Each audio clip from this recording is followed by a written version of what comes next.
Assalamualaikum warahmatullahi wabarakatuh. Kami dari kelompok satu kelas farmasi C akan membahas tentang langkah-langkah uji PK. Nah, adapun di layar dengan anggota kelompok kita. Baik, untuk studi kasusnya, yakni sebuah perusahaan farmasi mengembangkan senyawa baru sebagai obat antidiabetik. Sebelum melakukan uji klinis pada manusia, perusahaan meminta Anda sebagai bagian dari tim uji praklinik untuk melakukan serangkaian pengujian terhadap senyawa tersebut. Anda diharuskan mengevaluasi efektivitas, keamanan, dan profil farmakokinetik dari senyawa tersebut. Next.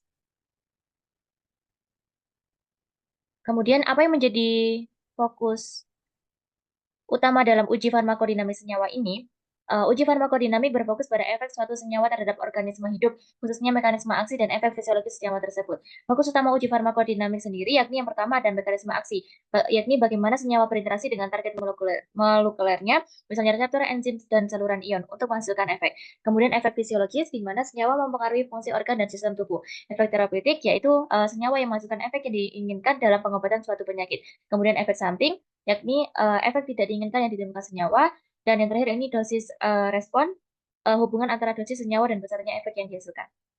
Secara spesifik, induksi model diabetes hewan uji seperti tikus diinduksi untuk mengalami hiperglikemia menggunakan metode yang tepat, misalnya dengan penggunaan streptozotocin, CTZ, STZ untuk merusak sebagian fungsi pankreas. Yang kedua yaitu pengukuran kadar glukosa darah. Setelah induksi diabetes, kadar glukosa darah hewan uji diukur untuk menetapkan baseline. Hewan kemudian diberikan senyawa uji dan kadar glukosa darah diukur secara berkala untuk melihat efektivitas senyawa dalam menurunkan kadar gula darah. Evaluasi efikasi, yaitu perubahan kadar glukosa darah pada kelompok uji dibandingkan dengan kelompok kontrol negatif.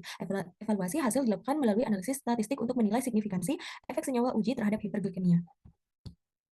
Tujuan uji farmakodinamik yaitu satu, memahami mekanisme aksi senyawa untuk merancang senyawa baru yang lebih efektif dan aman. Yang kedua, menentukan dosis yang tepat untuk memaksimalkan efek terapeutik dan meninimalkan efek samping. Yang ketiga, memprediksi efek samping untuk menghindari penggunaan senyawa yang berpotensi berbahaya. Yang keempat, mengembangkan strategi pengobatan baru untuk mengatasi penyakit yang sulit untuk diobati. Uji farmakodinamik bertujuan untuk memahami bagaimana suatu senyawa bekerja di dalam tubuh dan bagaimana efeknya pada organisme hidup. Selanjutnya, bagaimana Anda merancang uji farmakokinetik untuk memastikan senyawa ini memiliki profil waktu paru yang optimal? Merancang uji farmakokinetik untuk memastikan senyawa memiliki profil waktu paru yang optimal membutuhkan pertimbangan yang cermat. Berikut langkah-langkah yang bisa Anda ikuti. Yang pertama, tentukan tujuan uji. Tujuan utama, apakah ingin memastikan waktu paru yang cukup lama untuk efek terapeutik yang berkelanjutan, atau waktu paru yang lebih pendek untuk menghindari akumulasi dan efek samping. Target populasi, uji pada hewan model atau manusia, rute pemberian oral intravena atau lainnya. Dua, tentukan desain uji. Desain uji, gunakan desain crossover, pemberian obat dan placebo secara bergantian, jika memungkinkan untuk mengurangi variabilitas antar individu. Jumlah subjek, pastikan jumlah subjek cukup untuk memperoleh data yang signifikan secara statistik. Dosis, gunakan dosis terapeutik atau dosis yang relevan untuk mendapatkan informasi yang akurat. Waktu pengambilan sampel, tentukan interval pengambilan sampel berdasarkan waktu yang diperkirakan. Yang ketiga, metode pengukuran, metode analisis. Pilih metode analisis yang sensitif dan spesifik untuk mengukur kadar senyawa dalam plasma, urin, atau jaringan. Validasi, metode. Pastikan metode analisis telah divalidasi oleh keakuratan, presisi, dan linearitas.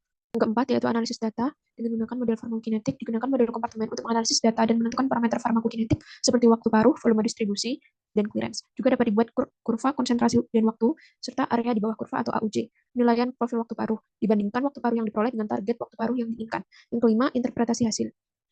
Evaluasi profil waktu paruh. Apakah waktu paruh sesuai dengan target yang diinginkan? Identifikasi faktor yang mempengaruhi waktu paruh. Faktor seperti usia, jenis kelamin, dan kondisi kesehatan dapat mempengaruhi waktu paruh.